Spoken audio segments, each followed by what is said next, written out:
Hi there. Welcome to Mushroom Hour. Today on Mushroom Hour, we join in communion with the overflowing font of mythos, play, and animated everything that is Sophie Strand. Sophie is a poet and writer with a focus on the history and religion and the intersection of spirituality, storytelling, and ecology. Her poems and essays have appeared in numerous projects and publications, including the Dark Mountain Project, Poetry.org, and the magazines Unearthed, Braided Way, Art Papers, and Entropy. Their newest book, The Flowering Wand, Rewilding the Sacred Masculine, is a potent retelling of classical European myths and masculine characters like Dionysus, Merlin, Jesus, and so many more. And I think it encourages men to put down the iron sword and pick up a myceliated vegetal thyrsus. Sophie, thank you so much for coming on the Mushroom Hour. Darren, thank you so much for having me, especially because a part of the research for this book was a long practice of listening to your podcast. So it feels like full circle. Oh, that is such an honor and so humbling. I'm so happy that the Mushroom Hour is able to bring all these amazing experts and even find its way into your work. Well, I'm a huge fan of the book. I have to say, I read it pretty feverishly, took lots of notes, and I think there's so much in there to get into. But before we dive into that world, I need to know the myth behind the mythic storyteller.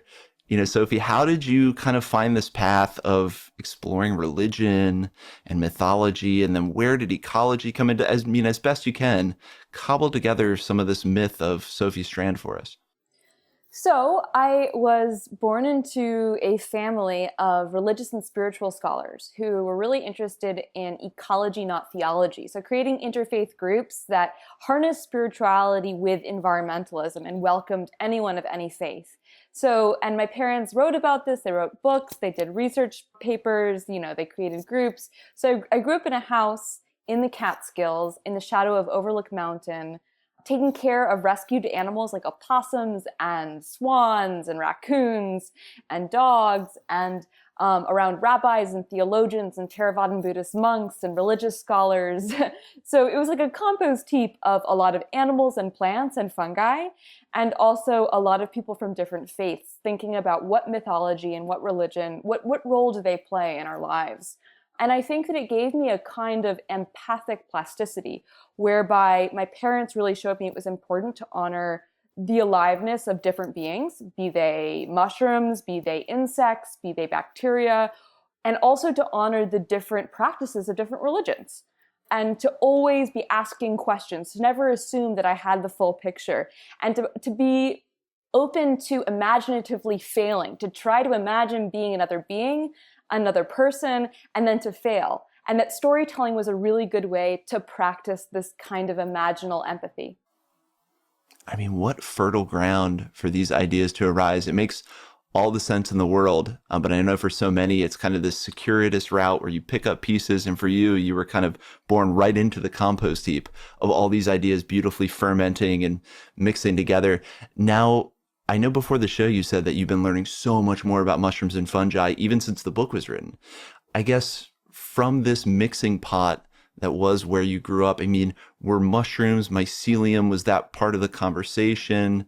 How much did your own kind of exploration of mushrooms continue? Where did that kind of mix its way in, or myceliate its way in, sporulate its way in? The answer is really, really personal and intense. I will give a little bit of a trigger warning that there are some topics that will come up that if you have a history of violence or PTSD, you might not want to listen to. But when I was a child, I experienced pretty serious trauma, and it left me with a really sensitive nervous system and a distrust of adults. And part of the way that I healed myself and took care of myself was spending a lot of time outside on the ground, looking at things on the ground. And I was really lucky to grow up on a plot of land with dense forest leading up into the mountain. And I was obsessed with mushrooms. I thought that they were the manifestation of fairies. Like I knew that was in a certain way not true, but it also, they embodied for me a capricious nature outside of the world of humans where they could sometimes kill you, sometimes heal you. And mostly they didn't care about you. They had their own world going on. So I was always a mycophile. I always loved mushrooms. And of course, I learned about them with books and I took walks. And of course, I was very interested in herbalism. I took an herbalism apprenticeship and I learned about, fungal medicine. But let me step back. When I was 16, I fell life-threateningly ill. And I was in and out of the hospital and it was incredibly unclear why my body was failing. And it took many, many years to get a correct diagnosis of connective tissue disease or rare genetic connective tissue disease. And right as I got that diagnosis, I was falling in love with the research about mycorrhizal fungi as a connective tissue in the soil, is actually holding the soil together as like a sticky filament.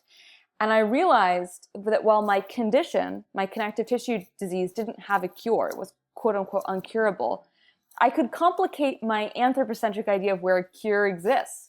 Maybe my cure was outside my body in my relationship to my more than human kin, to these fungi who I had loved for so long. And there also felt like something very synchronous about how I had loved fungi for forever, and I had an insufficiency of connective tissue in my own body. And they seemed to be very good at doing that.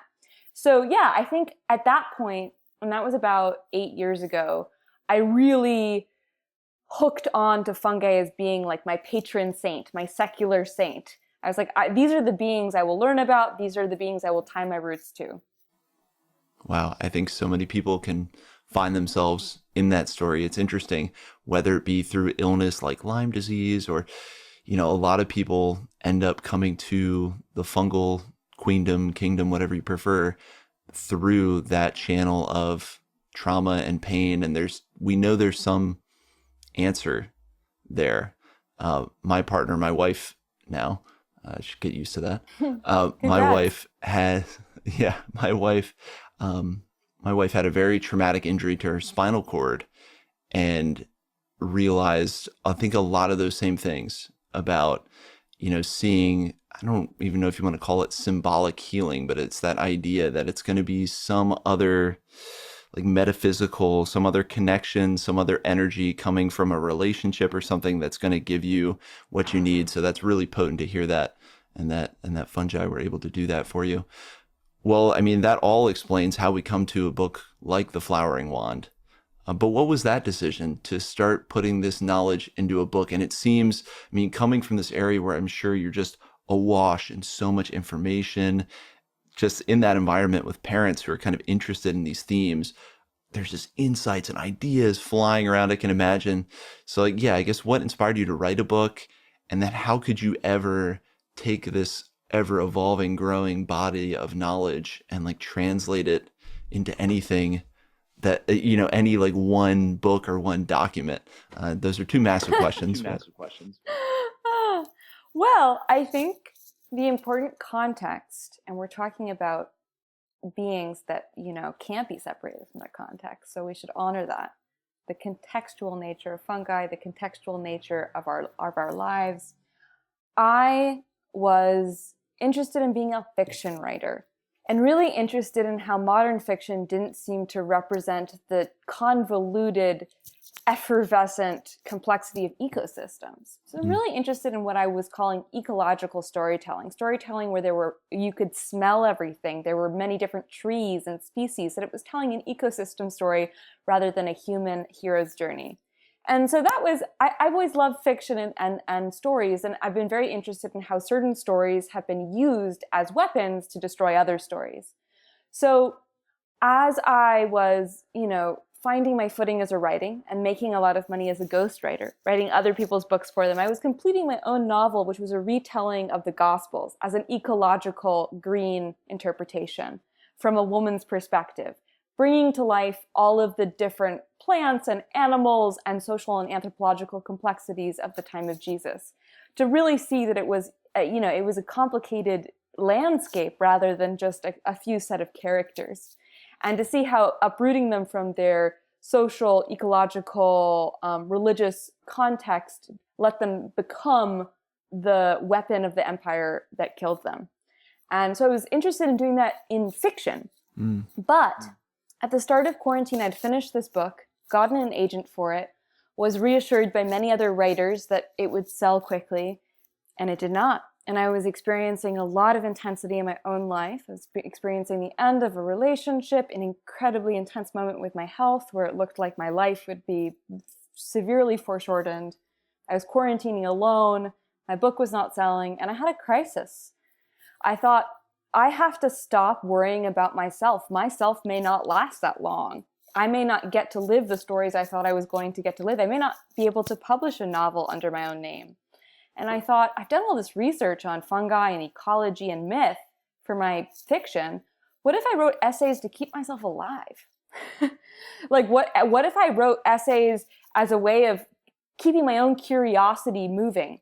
You know, and T.H. White writes in The Once and Future King, which is about King Arthur and Merlin. Merlin advises Arthur that the best way to not be sad is to learn something. So I was learning by writing. I was taking all of these different things and inappropriately combining and then posting them for free on social media so that other mycologists and scientists and mythologists and storytellers and cooks and gardeners could interject and give me, you know, redirections. So I wrote this in real time for free in an incredibly risky, rotted way to keep myself alive at a moment in time when I was very, very ill and very isolated by nature of quarantine. I had no expectation that this would ever be published or shared. This was like a really, I oftentimes say this is the book I would have not ordered off the menu. And I wrote it because I was really saw in myself that you can't heal the feminine without also healing the masculine. That, you know, there's been an over-fixation on the divine feminine, but if you're only giving a patriarchal narrative to the masculine, how can you expect them to embody more fertile narratives? So I thought, I should try and see if there's something better, funkier, smellier, sexier out there. And it turned out there was. And I was just delighted. And I wrote it in 3 weeks. It was like a mad... I oftentimes say that it was like the cordyceps taking over the ants, right. That it felt like I'd inhaled spores and suddenly it was an anguishing that I was climbing up the stalk of something and becoming the vehicle, the mouthpiece for another being without totally knowing what I was doing. And at the end of it, my editor, I had an agent that was trying to sell my other book, but my editor found me on social media and approached me and bought the book 3 weeks in, which is totally unheard of. So it's a very weird story. So The Flowering Wand, I like to say, is an actual compost heap. It was written in the open with many other people interjecting. It was a risky operation. I mean, that's an amazing story. And I love that idea of like ecology channeling through you or another organism channeling through you. I mean, I don't care what discipline it is and what creative discipline, whether it's like music or writing, people who make these amazing things are always like, yeah, I felt like this wasn't even me. Something was like moving through me, putting this on the page or putting this through the instrument. So that's fascinating. And, you know, the more we learn about fungi, I would not be surprised if we find out there was a small sporulating structure in certain people's brains, making them do certain things. I mean, it's not far-fetched in the least. Well, then I guess, you know, in that messy, composty process, how did certain characters kind of come to be central to your retellings and the narrative that you put together for us? And just to give the listeners a backdrop, you know, Dionysus, Orpheus, Jesus. I mean, we're taking people from like Greco-Roman and Western European myths and pulling out these male figures, but how do you select who to work with? Was it like a much bigger list, or how did these certain characters put themselves on the page, if you will? Well, I think it's really important to work with what you know. And I had been a medieval studies major in college. So I'd studied the Arthurian myths, and I'd also studied religion. And I wrote, you know, I spent 8 years studying Jesus and the Mediterranean basin and the gods and pagan traditions that led up to Jesus and informed that whole culture. So as I started to write the book, I was drawing on the figures I knew really well. Like, I wrote my senior thesis on Merlin and all of the different mythologies and folklore about Merlin. So of course I wrote about him because I'd spent so much time researching him. So it was really just bringing all of my friends on board who I'd been working with for a long, long time. But I really hope that the flowering wand doesn't get interpreted as being comprehensive. I end the book by saying this is just the start of a conversation. It's a monologue wanting to become a polyphony of many other people from many different locations, bringing their mythologies, their folklore, and rewilding them from their own perspective. Well, and I think it does that wonderfully. And I think it also gives us all like an initial fluency in symbolism. I love that about it, where you were pulling apart certain symbols, whether it's in a tarot card or in a story, and giving us, contextualizing it sometimes for the time and giving us some meanings. And for you who grew up around this, maybe there's no like, yeah, suddenly I figured out the language of symbolism.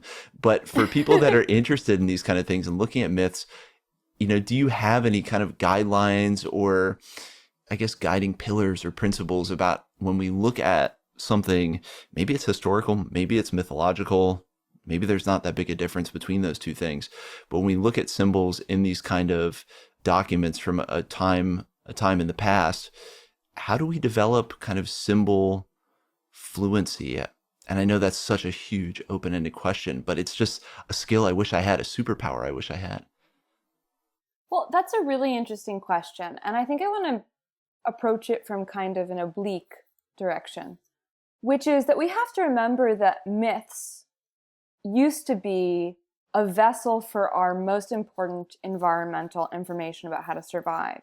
And that in oral culture, the best way to transmit really important information from generation to generation is in a narrative that's compelling and easy to remember. So oftentimes, plants and animals and places get personified as deities or characters. And so I sometimes say that if you pour a mycorrhizal fungi into an ecosystem, it can become a map of relationships.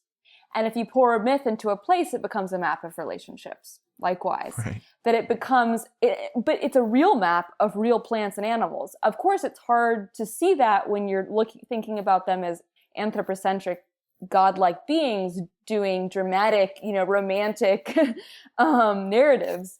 But the truth is, if you plant them back in their context, you have to remember that each myth is the specific mushroom of a specific climatological moment of, a certain kind of, there's precipitation, there's certain trees there, it's a certain moment, and it's going to be representative of that moment. And so I think that we have this idea that you can deracinate a myth from its context, from its web of relationships, bring it somewhere else, and it still makes sense. So I think a lot of these symbols don't make sense, and they're really hard to read because they don't have a root system anymore to what they originally meant. A great example is in some of the parables of Jesus, who would have been called Yeshua or Yahashua in Aramaic in his Jewish culture. And his parables have been translated from Aramaic oral culture. He would have been telling these stories to other people. And they've been transmitted through telephone of mistranslation into the language of the very people who were oppressing him, that he was opposing. And of course, they lose their potency. And then they get translated into English. And then they get, shipped over to America. So they stop meaning anything. And my favorite is the parable, the kingdom is like a mustard seed. What does that mean? What's the symbolism there? Well, let's plant it. I oftentimes say reroot, rewild, retell. So let's reroot it in Second Temple period Palestine. So you have a commercialized agricultural state. So the Romans have come in and built cities. And what they do is they give bad loans to farmers who can't pay them off, and then they seize their land. And you've created this unlanded, angry peasantry who are being oppressed violently all the time. And they can't even grow their own food. And in fact, when they can, I know.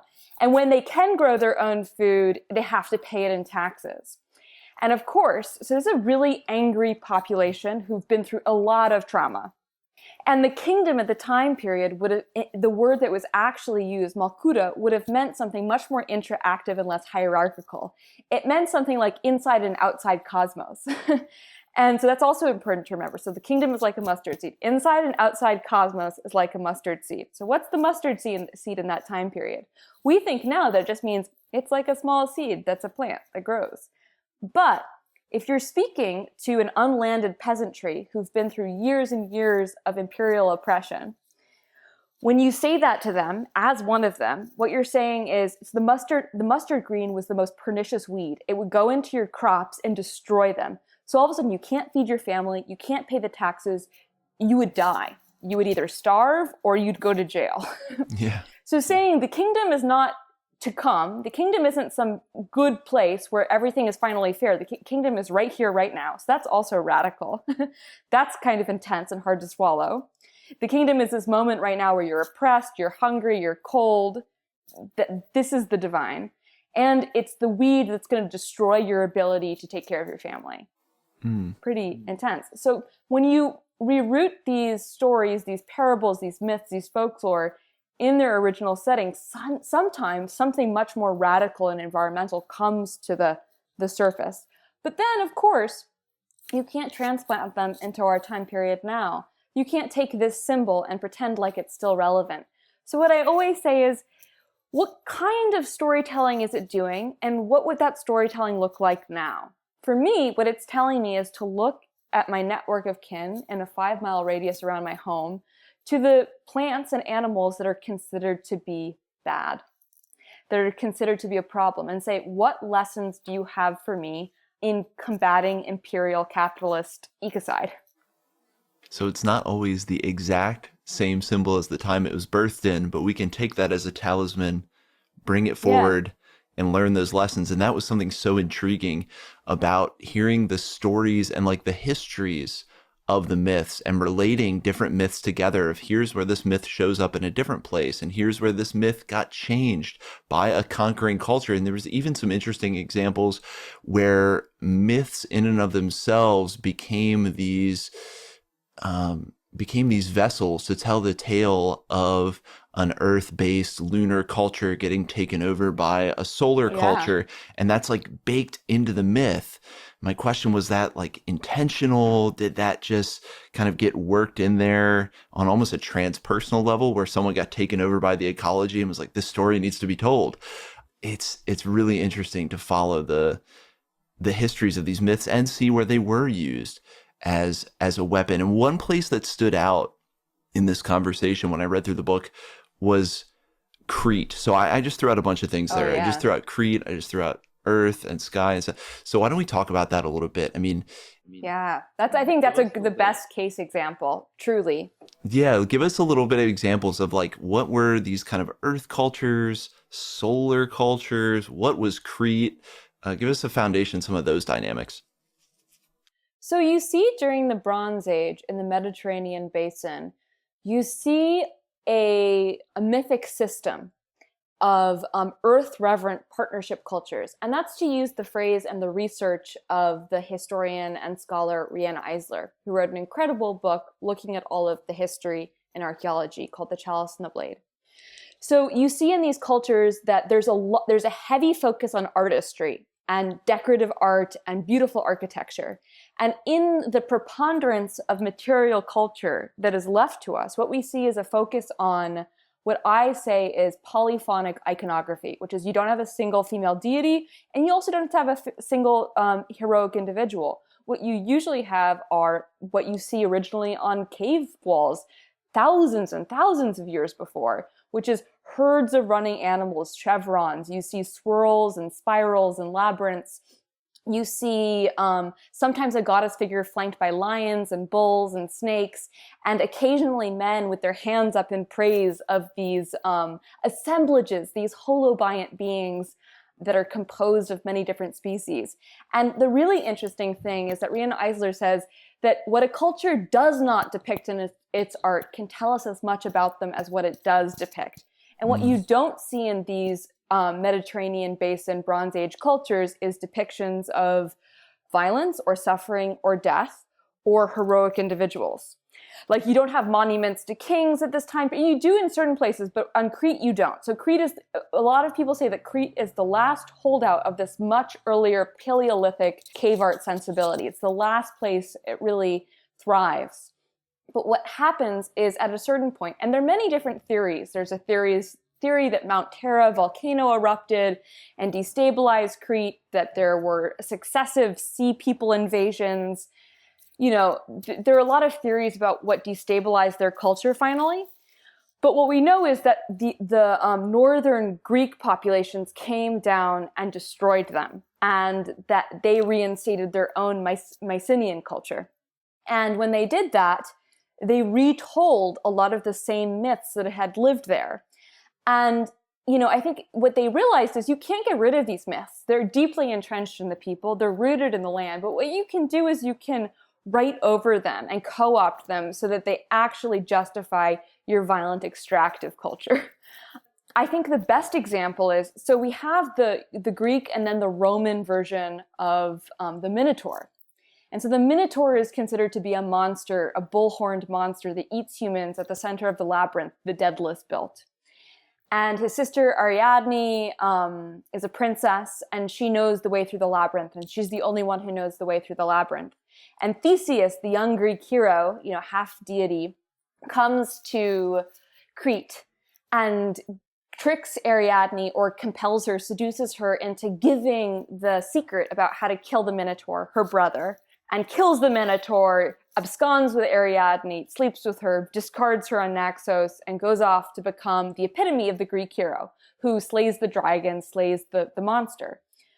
But if you actually look at the material culture and the first artifacts of Linear B, the earliest version we have of Greek that we can decipher on Crete, that exists from before these invasions, what you see is that the bull and the dance with the bull was key, and that the bull, as being at the center of the labyrinth, was not a monster. He had a name, which is Asterion, for starry one. And if you look at many of the Crete festivals, they align with the arising of Sirius or Taurus in certain constellations. And so, of course, and suddenly we also see in Linear B that Ariadne is called the Lady of the Labyrinth. Suddenly she's not a docile princess, she's the nature goddess who is in charge of sweetness and bull gods and lunar time and cyclical time rather than a hero's journey solar time. And so we can see that, I oftentimes say that mother myths become monster myths. And, that's not a total, that's a bit of a generalization because it's not just mother myths. When I say mother, I mean earth-reverent, partnership-based, egalitarian societies become stories where the original goddesses and lunar kings are turned into monsters. Yeah. Well, you find that throughout the book, these examples of, a man who is in communion with nature. He has stag horns. I think it was Actaeon, who becomes a story of this hunter who was turned into a stag and eaten by his own dogs by a vengeful woman goddess, when that wasn't really the original story. And the question I was just, as you were saying that, I couldn't help think of, do you think people at the time, as these myths were being written, kind of understood contextually, like maybe what was happening, what was being said? Because I asked, how do we understand symbols and myths? Yeah. Was this something people at the time probably got? And like if a myth was changed to where suddenly, and I'm going out of my depth because this wasn't in the book, so I don't know it, but like a Medusa figure, a woman, powerful woman with snake imagery was turned into this evil monster. Would people have been like, oh, look at that propaganda. Look how they just ruined Medusa. Well, actually, I do think I bring up Medusa, which is both Joseph Campbell and Robert Graves show right. that, there's a long tradition of snake goddesses in the Mediterranean basin. And very obviously, what you see is the Greeks coming in, cutting off the heads of these statues. So what you're seeing is a mythic interpretation of a real historical event whereby the statues were destroyed, and we have the representation of that destruction of the statues.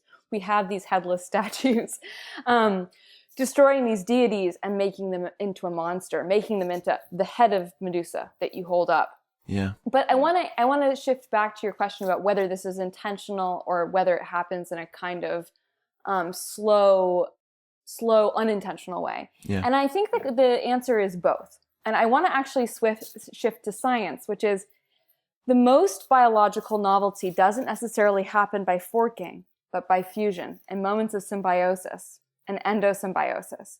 When two species and beings inappropriately fuse and create something completely new. When plants and fungi decide to create mycorrhizal networks and teach plants how to develop the root systems that then terraform the myceliated landscape of everywhere we live and provide the very food we eat today. our very cells are the product of two simple bacteria half digesting each other. So it's like the basis of a lot of life are these moments of fusion. And just like that's true in science and in biology, it's also true in culture, which is cultures are always syncretically, the word is syncretism, so it's symbiosis in science and it's syncretism in anthropology and religion, which is two cultures meet, overlap, and fuse. And that's how it's always happened. However, sometimes it happens in a way that is overtly oppressive. And that's really the tool of colonialism and of empire and Rome. Rome inheriting the Greeks' expansive nature and then perfecting it. And what that means is it's not like a symbiosis whereby both beings kind of find a new way to collaborate. It's one culture comes in, eats the other, and takes the parts that it likes. And when you look at a lot of these myths, they kind of represent to me these cells where like, yeah, there's the mitochondria of Crete, but mostly it's this Roman culture around it. Yeah. And was it intentional? Well, I think here's a good case example. I think this happens naturally. So I think what I was saying before is this happens naturally. We see it across the world, which is cultures bump into each other, they exchange, there's a semi-porous boundary. Suddenly one person's sun god is co-opted into another's. It's how culture works. Cultures move, myths move, we all move. But I also think that there are overt propaganda smear campaigns. And I think a great example is that Dionysus, who's a pre-Greek god who gets co-opted into the Greek pantheon and then changed into Bacchus in the Roman pantheon, is a very, very subversive character. He's very associated with slave revolts and with outcasts and with women and with ecstatic revelry that would oftentimes disrupt the normal routine of an empire. And for a long time, he was the most popular deity, but then he inspired two of the almost most successful revolts against the Roman Empire. The revolt of Spartacus, whose partner was a Dionysian priestess, and Pucula Ania of Campania. And so what you see is that Dionysus suddenly is a really, really dangerous deity. And so he is the first instance of an empire outlawing a god. That the Romans kill 7,000 people during this revolt of Pucula Ania, and then they outlaw him. And when they outlaw him, they submit him to a smear campaign whereby this lithe, wild, feral creature that inspires revolts becomes this drunk wino who is good for nothing and just kind of inspires parties. Right. So, and that was a deliberate campaign. You can really see all of the historians and writers at the time working hard to undermine the vitality of this earlier tradition. Fascinating. So there is like a real biological growth, a horizontal myth transfer, if you will, that occurs naturally. And then there is kind of the genetic engineering. I mean, someone coming in and specifically trying to change something for a purpose. Yeah, terraform. Yeah. Yes, to terraform, to colonize a myth. No, it's really interesting to see that interplay of history and mythology. This book in particular deals with these stories of the masculine, seemingly in an attempt to expand our conception of like what the masculine is. And there's so many things to get into there from the book, but why don't we start? One thing I want to make sure I define in this era where I myself have so much to learn about concepts of sex and gender. So when we use a word like masculine, I am someone who identifies as biologically male. I feel like I have a lot of classically quote unquote masculine attributes. But when you say that word and when you like, what are you speaking to? How do you define that?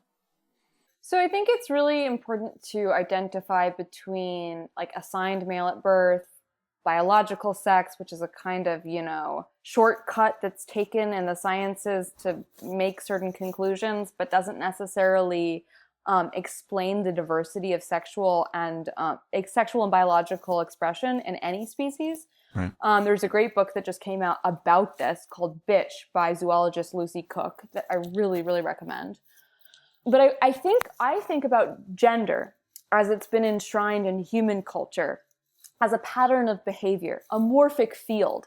So a morphic field is, Rupert Sheldrake came up with the idea to explain how certain patterns are maintained in nature. But it's not necessarily a matter or something you're born into. It's a pattern that you fall into. And the more that it's practiced, the more likely it is to occur. And I think the problem is right now is that one type of masculinity has been practiced for so long that it's really easy to fall into that field of behavior. But the truth is that it used to be a much, much bigger field with many, many more options. And it doesn't seem particularly generous to people who identify. So I sometimes think, in a very simplistic idea of gender, we think of two genders, or we think of like three genders, people who are non-binary, people who are female, people who are male. But I think of gender as being like a reticulated web, like a mycelial system, and you are always traveling. So, mycelial networks are oftentimes supracellular, so they don't have discrete cells. They have the septa that open up so that their protoplasmic material can flow through the web. Yeah. I oftentimes think that gender is in a supracellular state. It should be, at least, which is it's constantly flowing along different rhizomes, different hyphal threads into different expressions. And just like our bodies are kept alive by their ability to change, so should our genders be kept flexible and resilient by their ability to grow and adapt and change. So I oftentimes say to people who feel like they have to figure out what their identity is, let your identity lunate. So the moon is always the moon. But what if we thought of the moon as a bowl? So sometimes the moon is full, sometimes it's crescent, sometimes it's waxing, sometimes it's waning. It's never static, it's always both. And what if on a 28-day cycle, along with the moon, you let your self-expression change and lunate and shift? Well, everything needs to move, everything needs to be resilient and adapt, from gender to our self-identity to myths. I mean, everything we're talking about needs to be able to move and shift and adapt. And I was just remembering, I always think of my wife as one of my greatest teachers. And she's the one who told me, this whole thing about complete self-knowledge. She's like, no, you don't want to totally know yourself. No. You want to be surprised. You want to have things come out of you and be like, where did that come from? So I love that idea that, don't have yourself completely figured out. Give yourself that space to breathe and ferment and change. I absolutely love that definition.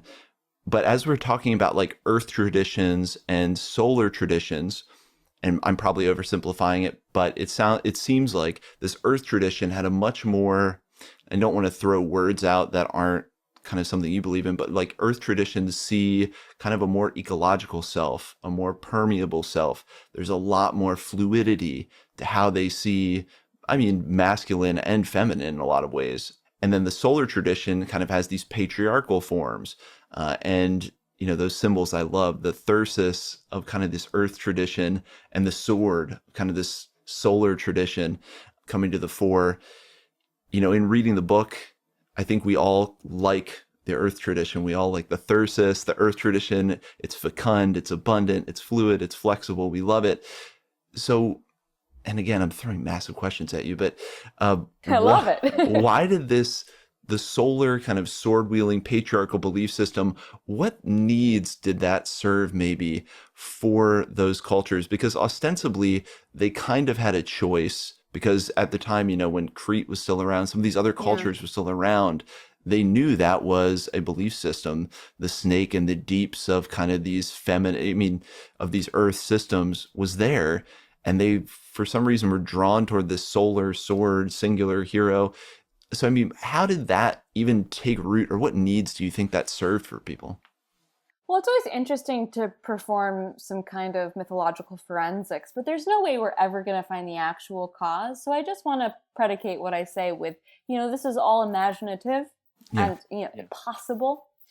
And I do think, borrowing from Joseph Campbell and, a lot of the big mythologists from the past 20th century, I did use in the book the term solar, but I think I would shy away from it now, having written the book a couple of years ago. And I would use the difference I would make is partnership, earth-based, and dominator cultures that are about ascension without also including the descent. So cyclical cultures, and then cultures that have only one direction. And for me, what I use is a lens of cultural somatics. So just as we can look at an individual body and how how it reacts to trauma in certain ways, so do cultures react to trauma as like a cultural body. And it's really interesting to me to see that a lot of these dominator cultures gained ground. So they were around, but they weren't, the majority, but they really, really blossomed after the collapse of the Bronze Age. And the collapse of the Bronze Age probably combined a lot of different elements. There were massive droughts. There was incredible dislocation of populations. There was genocide. There were probably volcanic eruptions. There may have been many different catastrophic traumatic events that happened to people over a very short period of time. All of the 5 major civilizations that had been in charge of the Mediterranean basin for thousands of years fell within like 50 years. They were gone. Wow. That's huge. Yeah. And so what happens, I oftentimes think of like, what happens when you experience trauma? One thing that happens is you disassociate, as a way to protect yourself. When the body is going through pain, you create a split between mind and body.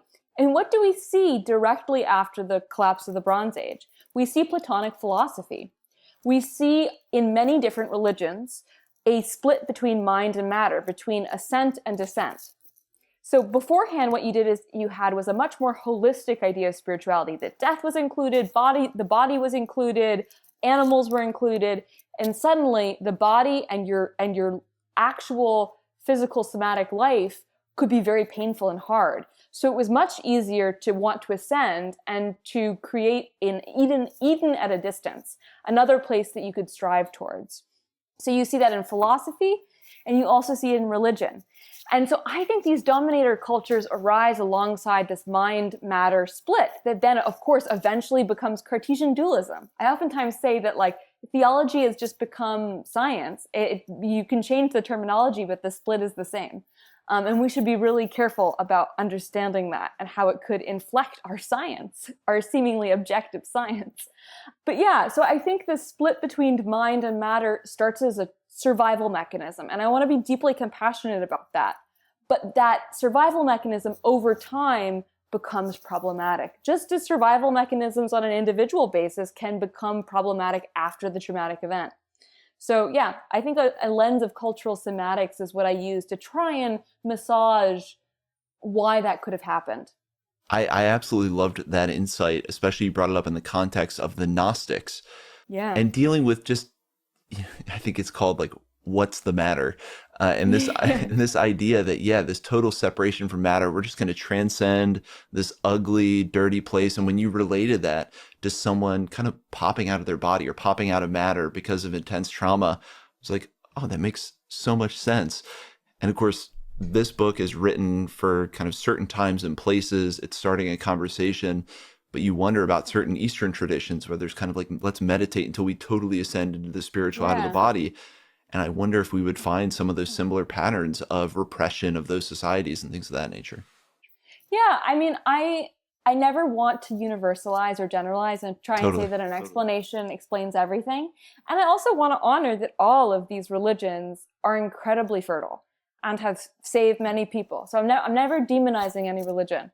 I do think that when your ascension doesn't also honor the descent in the body, it can inspire behavior that is not ecologically aware. So it's just something to note that when you're not paying attention to your body and to its surroundings, sometimes it's easy to not respect those surroundings. Well, and that's something that you brought up too in the context of Jesus, that he just ascends and he doesn't come back down. And then you talk about other heroes that have kind of been related to him over time, but how a key part, like Osiris, like their return, their body is returned to the earth. And when I was reading that, I thought, I wonder if the cultures had this ecological overtone, like they knew about this. But I think it gets back to your purpose of myths, that sounds like they might have been keenly aware. Like, yes, that was the message. Oh yeah, I mean, Osiris in Egypt was the Nile. He wasn't representative of the Nile. The Nile was Osiris. Osiris was the Nile, and his death and rebirth, mythologically, that happened in the cyclical time. So I mean, in Egypt, they had a very different idea of time. They didn't have an idea of Darwinian linear time, like sequential time that we have now. They had a very different temporality. They thought there was cyclical time, the time of seasons that eternally repeated, and then there was the time that was eternal, that the pharaohs and the dead entered, that was always present, but didn't change. And so Osiris was like this connective tissue between those two temporalities, that he was the cyclical inundation and then winnowing of the Nile, and he was also representative of that deep time, that deep embrace of the entire biosphere. So he was really teaching, as you celebrated him, you actually celebrated what was happening in your environment. And in his myth, when he's killed, his body is mulched back into Egypt. Yeah. And in fact, what I say is the king becomes the kingdom physically. He physically becomes his own kingdom.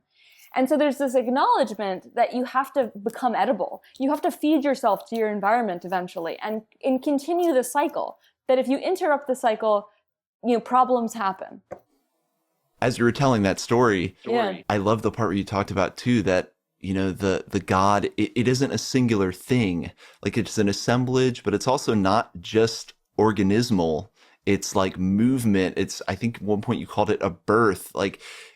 And this is where in reading the book, I'm trying to make my mind more flexible to think of these things that I have crystallized as like, oh, the god Osiris, that's an individuated being. He's doing things. And yeah, when you talk about this process where he is the winnowing and expansion of the Nile, it's such a more comprehensive vision where gods are almost these forces or collections of connected forces with an ecological underpinning. It gives a really powerful compass then for us all to navigate some of these stories with that thought in there. And I will say, as someone who really celebrates the sun, it might be because I'm a Leo, but I love the sun. I love to hear your new kind of distinction where it's like, it's not just solar and earth. It's more like dominator and partnership, ally, cooperation societies. Yeah. And I also, lately I've been thinking a lot about how complicating this idea of we get overfixated on anything. So when we're responding to the dominant culture with something new, suddenly we overfixate on it at the expense of nuance. Right. And so I think that we always have to complicate the eternal descent. The truth is, most of life is heliotropic, it is orienting towards the sun and created by the sun. So sometimes I like to say that we are connected on a rhizome of photons to the sun. That, everything is built from light from the sun. Plants are making it into their very bodies. Fungi are taking it from the plants. Animals are eating those plants and making their own bodies that we then eat. That we are all tied, that root systems go into the ground, but that photon root systems tie us to the sun. I love that. A photon, the sun is like... That's the first time I've shared that. But yeah, I think that's what I've been thinking about lately. This myceliated web of photons, I'm absolutely in love with that concept. But I guess then for the masculine of today, again, I asked, what role did these kind of dominator stories and myths fill for people at the time? And I love how you've answered that. So now, as kind of masculine men, if we want to use that word, have moved forward, we've kind of clung to a lot of these same archetypes, the very limited dominator toolkit of 3 or 4 archetypes of what we can be. Our society is replete with examples of a very static masculine, where certain things like success, and I hate to use these words, but it's just what's in the sphere right now of being an alpha and being dominant, and that's that is really embodying the masculine. So as when we look at these other archetypes presented in myths, how do you think men, or those who identify, in this moment as men, how do you think those archetypes enable us to expand, or what do these archetypes invite in terms of positive change and maybe getting out of some of these static modes that the dominator society we've lived in has given to us? So I like to think of patriarchal capitalism as narrative dysbiosis. So when your gut is damaged by disease, by too many antibiotics, all of the bacteria are killed, both good and bad, and it leaves behind a lot of open real estate. And in that open real estate, a monologuing pathogen like Candida can take up way too much space and cause real physiological disturbance. And normally that pathogen is still present, but it's kept in check by a diversity of different microflora. And so what I really think is just like humans have the hubris to think that we can manage whole ecosystems. But the truth is, what you really want to do is, buttress up biodiversity and let the ecosystem think on its own, because it has a much, much bigger cognition than you. And it's going to do much more complex play. And so I think that what I'm really interested in is, the metaphor of probiotics and of composting. I always say I work by addition, not subtraction. I want to add more stories to see if we can put in check these monologuing pathogens that say that the masculine is about domination, about being an alpha, about, gaining all the resources at the expense of other people. And I'm not saying we should destroy it. I think that when you try to destroy something, you oftentimes re-articulate the exact system you're trying to get rid of. I think what I want to do is just put it in a gut with so many other microflora of stories that it's kept in check.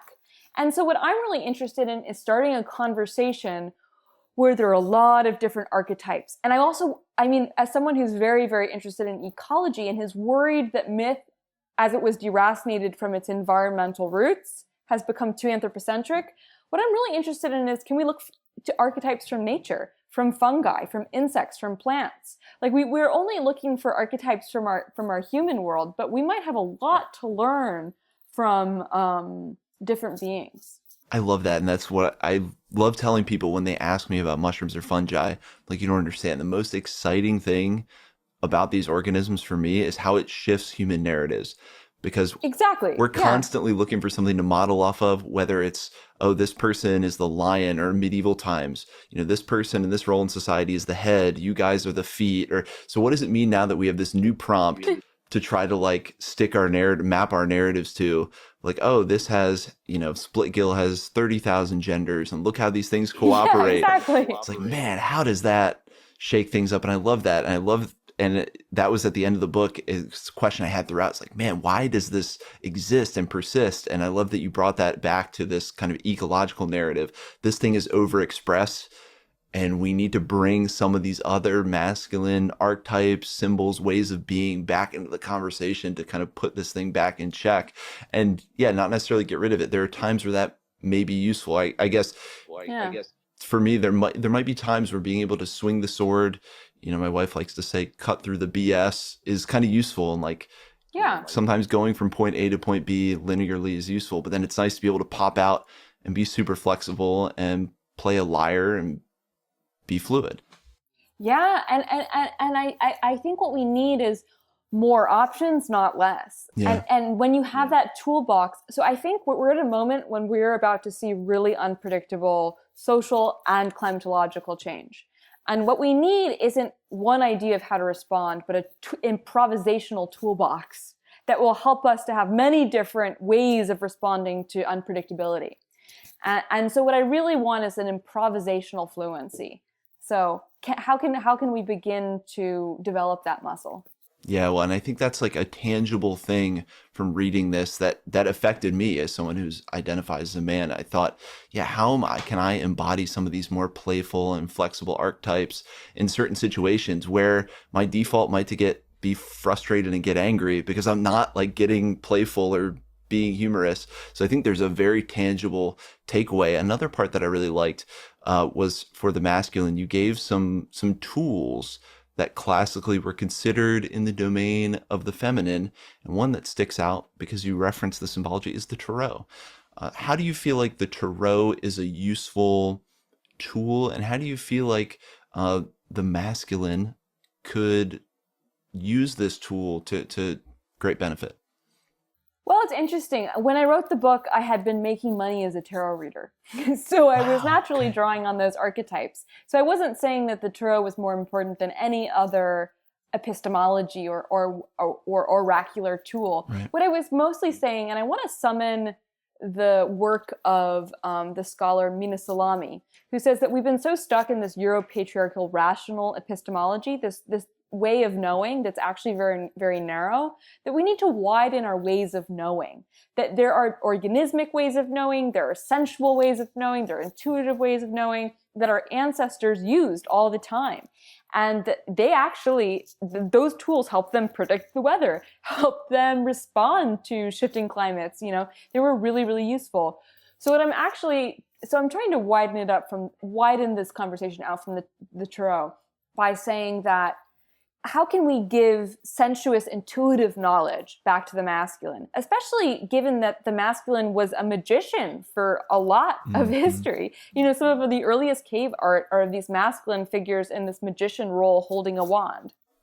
I love that. And I love getting comfortable with these other ways of knowing that don't require pure reason. And again, I say this has been relegated to the domain of the feminine because really it's been those forces in my life that have brought these things to my attention and gotten me more comfortable with that kind of mystery. So I just loved seeing that in your book of like, hey, here is again something tangible that if you are a man reading this, here's something you can do to really expand and start to embody some of these other ways of being. Well, there's so much more we could talk about, but I did want to make sure we cover Yeshua and Jesus. I love the description of him as like this magician, this wandering magician with nature-based teachings. It made him seem a lot more interesting and approachable than the guy that I saw most of my childhood, the symbol that I saw, which was kind of a starving man on a cross. I thought, man, I would love to see a wandering trickster rabbi who's teaching me about nature.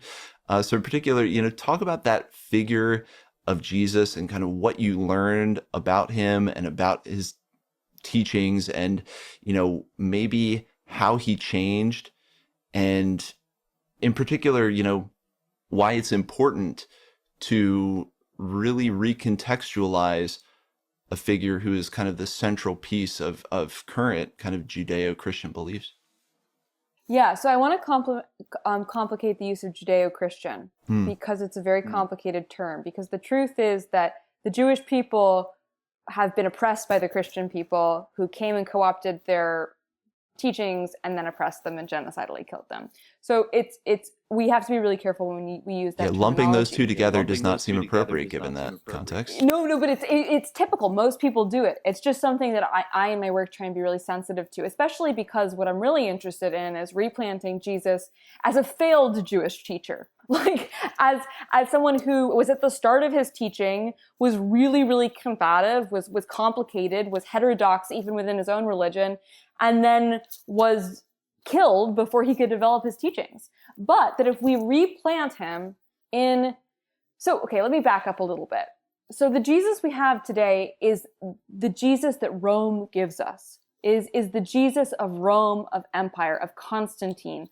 A lot of scholars say that, the Jesus of today is Constantine's Jesus. He's a Jesus out of pace with the actual figure by many, many years, by landscapes, by language, by spiritual practice. So it's important when those translations start to happen to think about what they mean.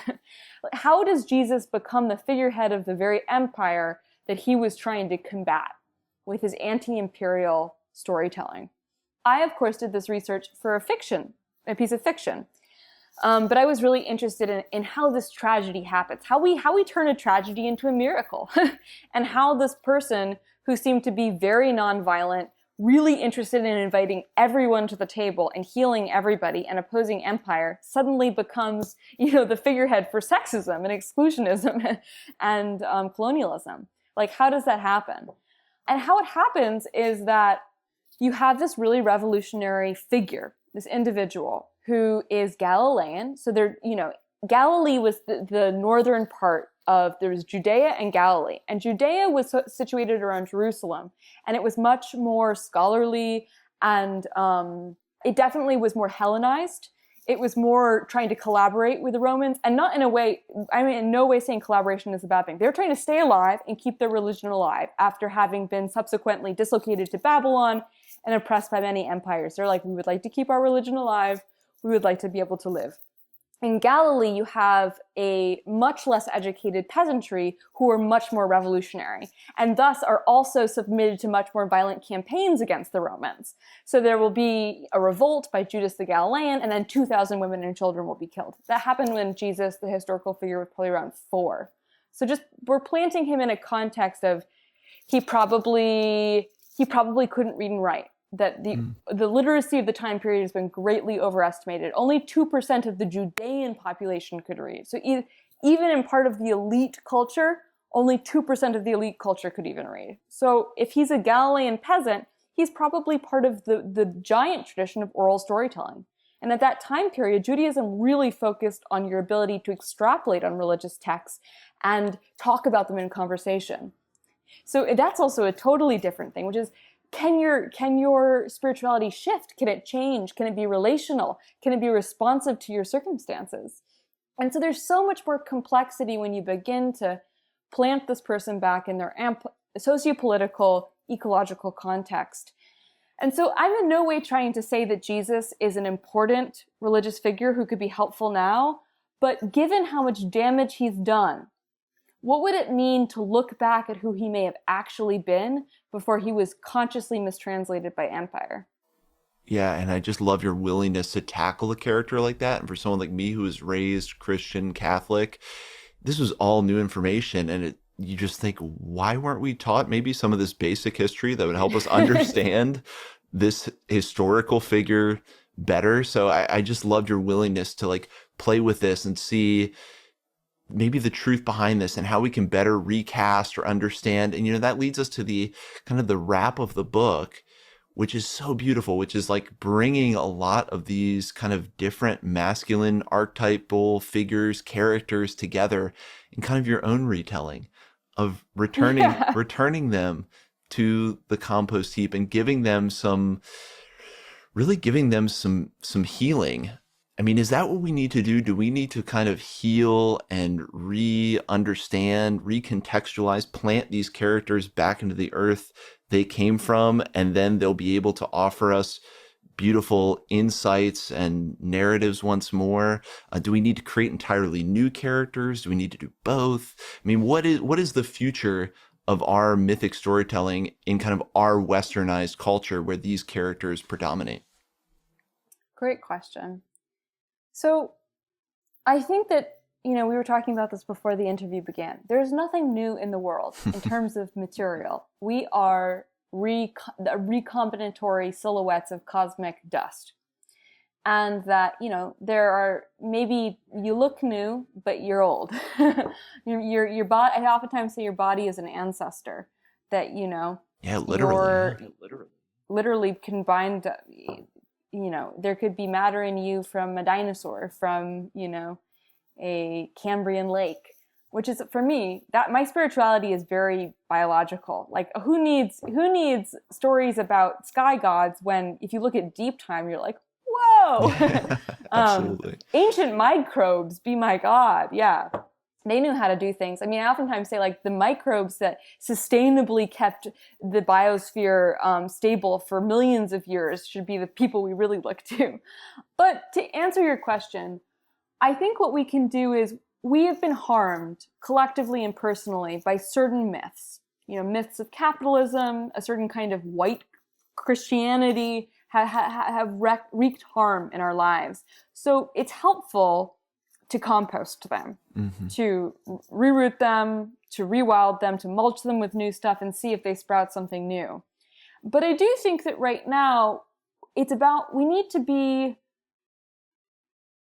to work across disciplines. Like, I really think we need to create an ecology of practices, to borrow Isabella Stenger's term. Like, we need to take mythology and put it in conversation with psychology and with science and with somatics and with activism. And I think right now the best thinking isn't going to happen in one discipline. It's going to happen interstitially. So can we take our composted myths and offer them to other disciplines to see if they could spark something new?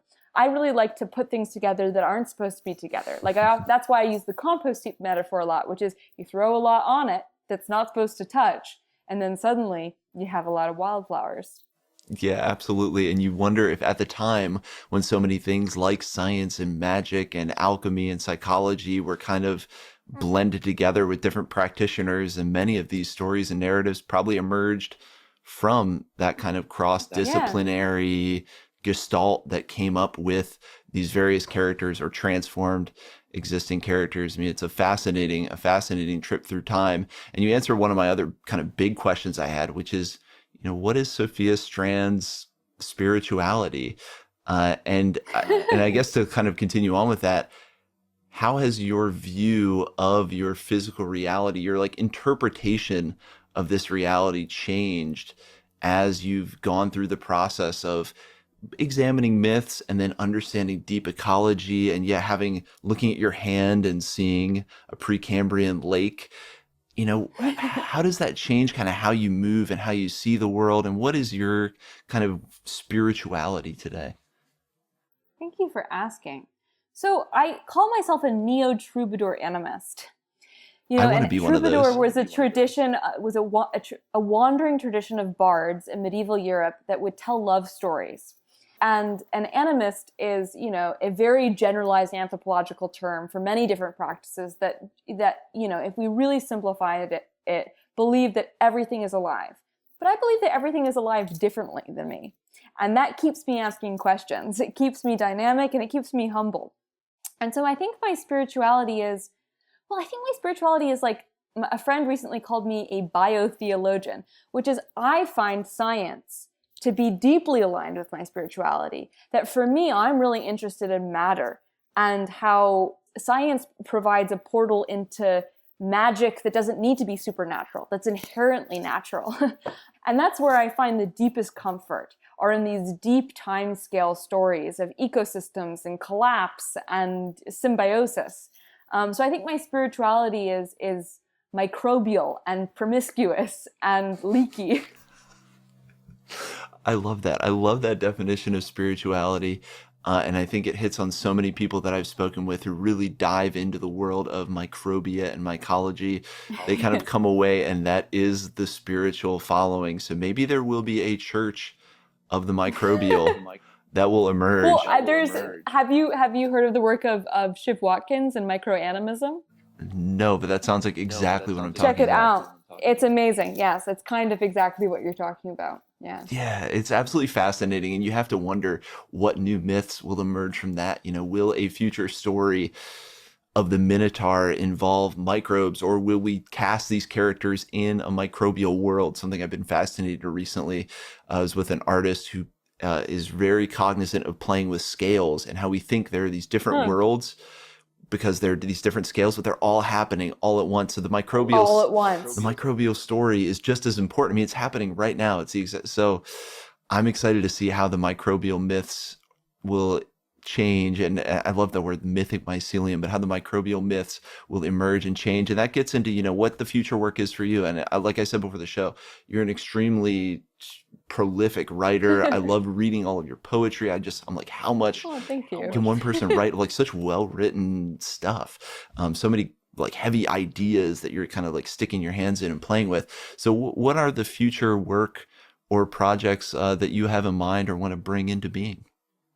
Well, thank you. I think I'm in a season of sporulation, but I will need to decay in a little bit. Right now, my novel, which is my Rewilding of the Gospels, comes out in the summer.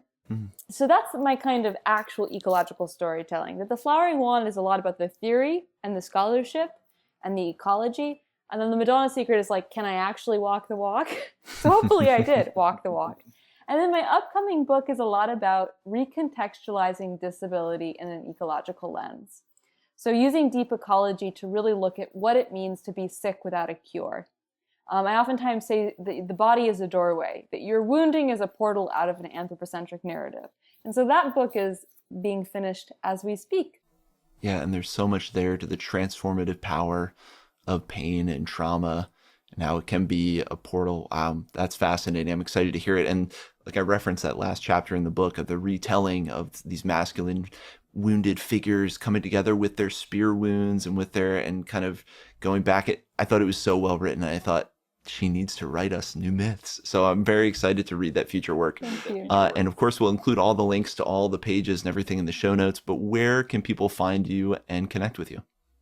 So I like to give away a lot of work for free because I have been a starving artist who's benefited from other artists' generosity. So post a lot of essays for free on my Substack, sophiestrand.substack.com. And if you want a more private, intimate relationship with me, I sometimes post, I post 2 essays a month privately if you want to support me financially. But you don't have to, because I also post a lot for free. I'm on Instagram at Cosmogony, which will be in the show notes because it's hard to spell. And yeah, I think that's it. I'm on Facebook. I'm on all social media. While I'm here with you, what does cosmogony mean? Because I throw the word around cosmology all the time. And I thought cosmogony, what does that mean? Well, cosmogony is actually an astronomical term, which becomes a mythological term. It's the birth of a universe. But the spelling of mine is off. It includes a Y because it comes from indigenous scholar Paula Gunn Allen's intentional misspelling with an I to include the gyne for women. Mm-hmm. And so I have to be honest, I picked that Instagram handle 6 years ago. And 6 years ago, I had 200 Instagram followers. And I also very much identified as female. And now I still identify as female, but on a rhizomatic continuity with non-binary. So I'm definitely more flexible and less static in my identity. So I don't know if I would have picked that had I chosen today. Well, I think for one who dives into and opens up universes and invents new universes, I think there is some appropriateness there. And as much as we joked before the show that we're kind of like over mushroom metaphors, I love your fluency with it, to use it at times that it works. And yeah, I just enjoy your wordplay, your way of seeing the world. Not to be too profuse with praise, but I just really enjoy it, and I enjoyed speaking with you. So to wrap things up, I'll ask 3 questions that I like to ask all of my guests. And the first one is just a mushroom or fungus, or we could expand this to microbe, but mushroom or fungus that you love and why. And this has no pressure of being a favorite. It might have been just one you saw this morning and you were kind of reminded of an old friend. Okay, so this is a mushroom I've had a long relationship with, are false parasols. That there is a circle of false parasols that live near me that have refruited year after year, and in this kind of inconceivable way. And then they fruit like 8 times and they're this big. And they're such a great example of how a mushroom looks like an individual, but it's just a reproductive flourish of a larger individual below ground. And I go, and they're like my church. I go and visit them. When they fruit up, it feels like a celebration. I have such an intimate relationship with them, and they've come up year after year. And every year I'm not sure they're going to be able to do it again because they're so outrageous, but they do. So false parasols. That is a powerful force worthy of worship. And as much as so many of us have said that, like, yeah, I worship microbes and mushrooms. And just in reading your book, yeah, that's probably where all of this worship came from in the first place. Like explicitly, they knew that they were talking about seasons and emerging organisms. And so, yes, that is, we can all worship the mushroom, and the false parasol is certainly a showy one worthy of worship. And then broadly, what has this relationship with fungal organisms that you pointed out is dynamic and changing and ever deepening? What has this relationship given to you? And this can be spiritual lessons in resilience. What have these organisms given to you? To be careful not to talk about fungi as a monolith, because there are millions of different fungal stories. I will say that many different fungal stories have offered me many different things. I think what they represent is like an encyclopedia of different strategies. And I think that they're very tricky. Across different expressions, they are always very good at surviving, and they're very interrogative. Like, I love that fungi are willing to play with other dangerous beings and, share bodies and do things that are a little risky. I think that they embody the trickster archetype sometimes, although I will not universalize. So I will say that many different fungi have taught me different things. Mycorrhizal fungi teach me that it's important to let my roots flow into other roots. Reishi teaches me to be adaptogenic, to tailor my approach to different situations. I'm always looking to mushrooms for advice. That's beautiful. Not approaching fungi as a monolith, and think about all the capacities we can learn from all the multivariate fungi. And I was just reminded of something from your book where you talked about, the kind of the dangers of naming something and what happens when Yeah. you name something. When you talked about that, all the different species of fungi, I'm reminded of kind of mad scientist Phil Ross, who just in talking about the millions of species, naming isn't the thing anymore. We're going to have to get beyond our penchant to name Yeah. and try to pin an identity on something. We're going to have to develop a different relational style because it's going to be impossible. We don't have 2 million years to name everything. No, and also like something like lichen, where it's a composite of all of these different beings. Like, how do you name it? Like, taxonomically, how is that even possible? Yeah, it's really fascinating. Yeah, even much less once you have that name for a mushroom, man, you're not honoring that individual of that Exactly. species, of that colony. Yeah, it definitely, mushrooms are kind of the name breaker. We're going to have to get over that. And then the final question is just if there's a book you're reading that's impacting you, or maybe a couple, sometimes I'll tell. Oh, there's so many all the time. There's so many good ones. One good short book that's really good at proposing a kind of erotic biological spirituality is Enlivenment by Andreas Weber, who's a philosopher biologist and friend, and in my upcoming course. So enlivenment is such a great way of developing a kind of biological spirituality. I love that book. I really enjoyed Ed Young's An Immense World, in that it explored the different sensory worlds. Speaking of scale and how all these things are happening at once, so many different creatures have a completely different sensory apparatus. The world is different for them, except it's happening right alongside you. And that was a book that really was magical to me. And is there another right now that I'm thinking of? I think that's it for right now. Yeah, An Immense World and Enlivenment are two fantastic books. Well, I think two hugely expansive things to add to the repertoire there. I love asking authors about favorite books because, of course, they're going to have great ones. Well, Sophie, thank you so much for coming on the show. I had so many questions. I'm trying to pack so much together because your work was really impactful for me. And I appreciate you taking that jumble and like straightening it out I don't even want to say straightening it out, but giving it some kind of shape and form that was really pleasant to listen to and gave a lot to the listeners. Just thank you so much for joining us on the Mushroom Hour. Hey, Darren, it was an absolute honor and pleasure. Thank you for offering such incredibly nuanced, thoughtful questions.